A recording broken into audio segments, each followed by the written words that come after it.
सोनल, आज संडे है। कुछ अच्छा सा खाने का बनाओ ना। क्या है, हर वक्त जब देखो खाना खाना लगा के रखते हो।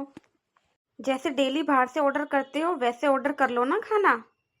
जब से अलग हुआ हूँ बाहर का ही तो खा रहा हूँ। अब तो सैलरी भी कम पड़ने लग गई है। बाहर का खाना खा खा कर आज तो भाभी ने आलू के पराठे बनाए थे। बहुत अच्छी खुशबू आ रही थी। तो मुझे क्यों सुना रहे हो? खा लेते मांग कर। तुम बुरा क्यों मान रही हो? मैं तो बस ऐसे ही बोल रहा था। ठीक है, मैं बना देती हूँ आलू के पराठे। सुनो, आलू के पराठों के साथ हरी चटनी भी बना देना। मैं इसलिए कुछ बनाना नहीं चाहती। अब पराठे बनाओ तो इनके लिए चटनी भी बनाओ। मैं चटनी नहीं बनाऊंगी। अच्छा ठीक है, तो तुम पराठे ही बना दो फिर। हाँ, मैं पराठे ही बनाऊंगी बस। सॉस के साथ खा लेना। अरे दीदी, आप? काफी दिन हो गए थे इसलिए सोचा तुम सबसे मिल लूं। बहुत अच्छा करा जो आप मिलने चली आई। हम लोगों को तो मिलना ही नहीं हो पाता, ना हमें टाइम मिलता जाने का। बुआ जी, मैं आपके लिए चाय लेकर आई हूँ। तू चाय लेकर आई है, लेकिन अभी अभी तो बड़ी बहू चाय लेकर आई थी। मुझे बताया नहीं क्या उसने? बुआ जी, अब हम लोगों की रसोई अलग हो गई है। क्या? क्या कहने का मतलब है तेरा? रसोई अलग हो गई है? अरे बहू, चाय तो मेरे लिए लेकर आई है, अपनी सास के लिए भी तो लेकर आती। नहीं बुआ जी, बहुत खर्च कर लिया इन लोगों के ऊपर, लेकिन अब नहीं। जैसी तेरी इच्छा बहू। क्या बात है सुधा, घर में इतनी बड़ी बात हो गई और तूने मुझे बताया तक नहीं। अब ये सब बात कैसे बताती दीदी आपको मैं? मुझे तो ये बात बताते पे भी शर्म आती। सोनल को हमेशा यही लगता था कि मोहित के सारे पैसे घर खर्च में ही चले जाते हैं और उनके आने वाले भविष्य और उनके बच्चों के लिए कुछ नहीं बचेगा। लेकिन मोहित कैसे तैयार हो गया? मोहित?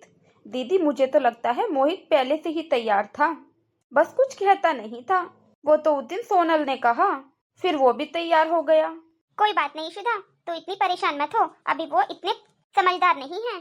टाइम आएगा तो वो भी समझ जाएंगे। सब कुछ कोई पैसा थोड़ी ना होता है। परिवार का साथ भी बहुत मायने रखता है। वैसे मेरा भाई दीनू कहाँ है? जब से मैं आई हूँ मुझे दिखाई नहीं दिया। क्या बताऊं दीदी, वो भी इस माहौल से बहुत परेशान हो गए हैं। दीदी, आप कब आई? बस अभी आई हूँ, थोड़ी देर पहले। अरे सुधा, तू कहाँ जा रही है? तू बैठ ना यहाँ पर। दीदी, आप दोनों जरा बात करो, मैं बहू का थोड़ा हाथ बटा दूं किचन में। देख, बहू को कुछ ज्यादा बनाने के लिए मत बोलना। मैं रुकने वाली नहीं हूँ, बस 1-2 घंटे में निकल जाऊंगी। क्यों दीदी? वैसे भी अभी अभी तो आई हैं और इतने दिनों बाद आई हो। मैं तो आज जाने नहीं दूंगा आपको। बिल्कुल सही कह रहे हैं ये। दीदी, आप आज नहीं जाओगी? नहीं नहीं, अगली बार आऊंगी मैं, फिर रुक जाऊंगी जब सारा परिवार एक साथ होगा। अभी तो मैं वैसे ही कुछ काम से आई थी यहाँ। हाँ दीदी, आप बिल्कुल सही कह रही हो। तू इतनी चिंता मत किया कर, मैंने सुधा को समझा दिया है। अरे बच्चे अभी छोटे हैं, सब समझ जाएंगे धीरे धीरे। हाँ हाँ दीदी, क्या करूँ मैं भी। मैंने तो सब वक्त पर छोड़ दिया है। हे भगवान, पैसे मेरे चोरी हो गए। पता नहीं किसने मेरे पैसे लिए हैं। क्या बात हो गई सोनल? आपने मुझे कुछ दिन पहले वो 1 लाख रुपए दिए थे ना रखने के लिए, वो पता नहीं कहाँ गए। क्या? पैसे चोरी हो गए? अरे वो किसी जरूरी काम के लिए रखे थे पैसे। मैंने तुम्हें कितनी बार कहा है पैसे संभाल कर रखा करो, बस उठाकर इधर उधर रख देती हो तुम। मुझे लगता है मोहित, घर के ही किसी सदस्य ने ये चोरी करे हैं पैसे, नहीं तो घर में कौन आएगा पैसे लेने के लिए। क्या बात हो गई सोनल, तुम रो क्यों रही हो? दीदी, आप जरा शराफत मत दिखाओ। घर में पैसे रखे थे, वो सारे चोरी हो गए हैं। मुझे तो लगता है आप लोगों ने ही चुराए हैं। पैसे चोरी हो गए? कैसे पैसे? 2 दिन पहले मोहित ने मुझे 1 लाख रुपए दिए थे, मैं वो यहीं पर टेबल पर रखकर भूल गई थी। पक्का वो पैसे आपने ही चोरी करे हैं दीदी, वरना पैसे यहाँ से कहाँ जाएंगे? यहाँ घर पर तो कोई नहीं आता। चुप कर छोटी बहू, कुछ भी कहेगी तू बड़ी बहू को? तेरी इतनी हिम्मत, मेरे सामने तू बड़ी बहू को चोर कहेगी? खुद तो तू पैसे रखकर भूल जाती है और बड़ी बहू को तू चोर बता रही है। आपको तो कुछ नहीं कह रही ना मैं मम्मी जी, आपको क्यों बुरा लग रहा है इतना? भैया के पैसों में गुजारा नहीं हो रहा होगा घर का, जब भी दीदी ने हमारे पैसे चोरी कर लिए हैं। मोहित, तू कितना बेशर्म हो गया है। तेरे सामने तेरी बहू बड़ी बहू पर चोरी का इंजाम लगा रही है और तेरे मुंह से कुछ निकल तक नहीं रहा। समझाना अपनी बहू को तू। सही तो कह रही है सोनल, इस घर में और कौन पैसे उठाएगा केवल भाभी के सिवाय। भाभी ने ही चोरी करी है पैसों की। अब याद आ रहा है मुझे, जिस दिन मैंने सोनल को पैसे दिए थे उसके अगले दिन भाभी आई थी हमारे कमरे में। भाभी ने ही चुराए हैं हमारे पैसे। मोहित, मैं पैसे चुराने नहीं आई थी कमरे में। वो तो पापा जी के सर में बहुत तेज दर्द था, तो मैं बाम लेने आई थी आपके कमरे में। मैंने पैसे नहीं चुराए हैं आपके। बहू, तुझे सफाई देने की कोई जरूरत नहीं है। मैं तुझे अच्छे से जानती हूँ। और सुन, मैं छोटी बहू को भी अच्छे से जानती हूँ। देखो, तुम दोनों को जो भी करना है वो करो, लेकिन इतना ध्यान रखना, इतने भी मत गिर जाओ कि बाद में नजरें भी ना मिला पाओ, समझे? चल बहू। सोनल, एक बात तो है सोनल, भाभी ऐसी नहीं है। मम्मी सही कह रही थी, कहीं तुमने ही पैसे इधर उधर रख तो नहीं दिए और भूल गई हो। अच्छा, अब तुम भी मुझे ही दोषी ठहरा रहे हो। आखिर मैं ये भूल कैसे गई कि तुम भी इसी घर के बेटे हो। मेरे कभी नहीं हो सकते तुम। ऐसी बात नहीं है सोनल, बात पैसे की है। एक बार और देख लो अच्छे से कमरे में, कहीं मिल जाए पैसे। 2 दिन बाद। 2 दिन हो गए हैं सोनल को अपने मायके गए हुए, फोन तक नहीं करा उसने मुझे। गुस्से में गई है। एक काम करता हूँ, मैं उसके घर जाकर उसे ले आता हूँ। मैं तो बस आने वाली थी कल। क्यों? उनको यहाँ आने के लिए सोचना पड़ेगा क्या? वो इस घर के दामाद हैं। क्यों नहीं आ सकते ये बिना बताए यहाँ? मैं तुम्हारे साथ नहीं जाने वाली, मैं तो अपने मन से ही आऊंगी। ये कैसी बातें कर रही है तू? तेरे को लेने आई है ना दामाद जी यहाँ पर, तो तू क्यों नहीं जाएगी उनके साथ? कोई बात नहीं मम्मी जी, अगर सोनल की इच्छा नहीं है अभी जाने की तो कोई बात नहीं, मैं बाद में आ जाऊंगा सोनल को लेने।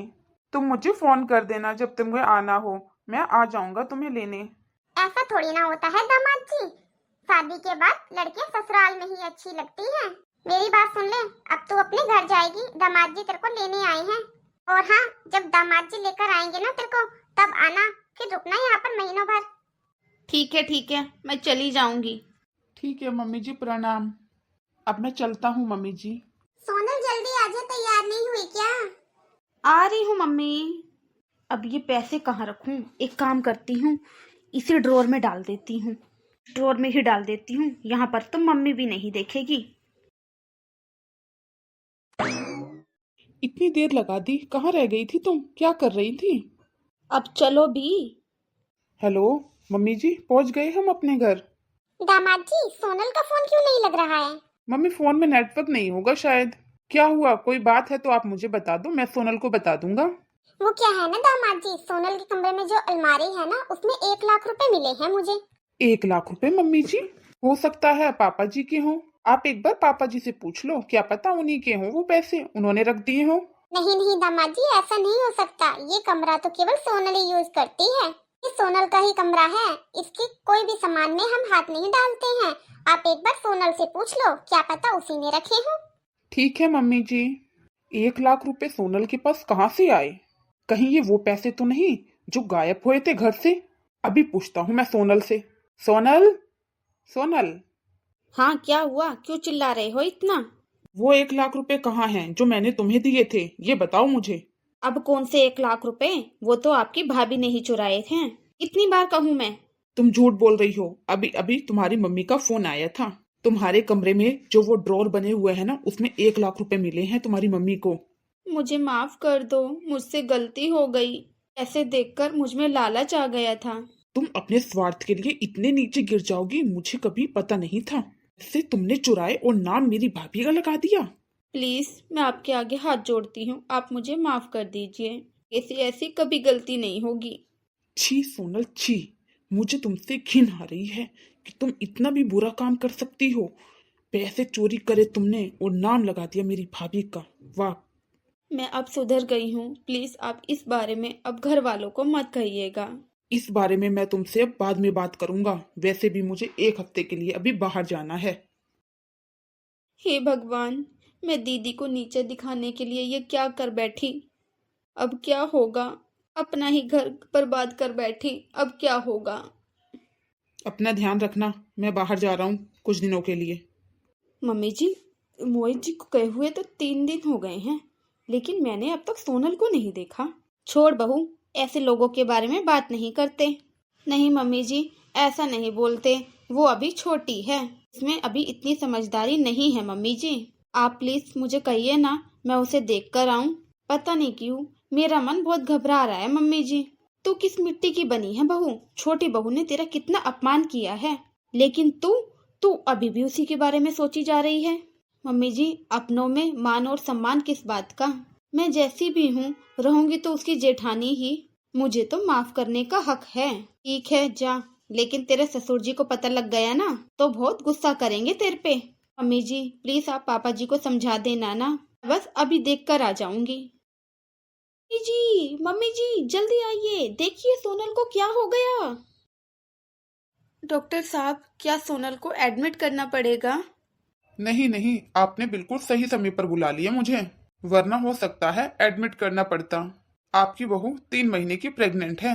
गिरने की वजह से ब्लीडिंग ज्यादा हो गई थी। आपने बिल्कुल सही समय पर बुला लिया, वरना पता नहीं क्या होता। क्या प्रेग्नेंट? हाँ, ये 3 महीने की प्रेग्नेंट है। थैंक यू डॉक्टर साहब, आपने सही समय पर आकर इसका ट्रीटमेंट कर दिया, वरना पता नहीं क्या हो जाता। कोई बात नहीं, ये तो हमारा काम है। चलिए डॉक्टर साहब, मैं आपको बाहर तक छोड़ देता हूँ। बड़ी बहू मोहित को फोन कर दे, वरना इसकी जिम्मेदार भी वो हमें ही समझेगा। प्लीज पापा जी उन्हें कुछ मत कहिए, उनकी बहुत इम्पोर्टेंट मीटिंग है। मीटिंग बहुत जरूरी है पापा जी, वरना उनका प्रमोशन रुक जाएगा। सोनल सही कह रही है पापा, हम सब तो हैं ही, संभाल लेंगे। हम सब तो बेगाने हैं बेटा, वरना इतनी बड़ी खुशखबरी हमसे छुपाई नहीं जाती। मम्मी जी प्लीज इन पुरानी बातों को आप भूल जाइए। मम्मी जी पापा जी हम दोनों को माफ कर दीजिए। हाँ पापा मम्मी, प्लीज हमें माफ कर दीजिए, अब ये गलती दोबारा नहीं होगी।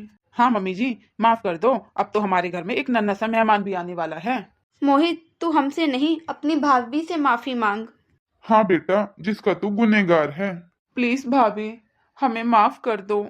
हाँ दीदी, अपनी छोटी बहन समझ के ही मुझे माफ कर दो। मैं एक ही शर्त पे माफ करूंगी अब तुम दोनों को। आपकी हर शर्त मंजूर है दीदी। अभी से मैं तुम्हारा और तुम्हारे आने वाले बच्चे का ख्याल मैं ही रखूंगी। बिल्कुल दीदी, ये तो आपका हक है। आपको हमारी ये कहानी कैसी लगी कमेंट बॉक्स में जरूर बताना। जिस तरह आपने हमारी इस कहानी के पार्ट 1 को बहुत ज्यादा प्यार दिया, उम्मीद है आपको उसी तरह पार्ट 2 भी पसंद आएगा। अपना प्यार हमेशा ऐसे ही बनाए रखना, और इस कहानी को देखने के बाद अपने विचार हमें कमेंट बॉक्स में जरूर बताना। Thank you. हाँ, आपको किस तरह की कहानियाँ अच्छी लगती हैं हमें यह कमेंट बॉक्स में जरूर बताना। हम उस तरह की कहानी बनाने की कोशिश जरूर करेंगे।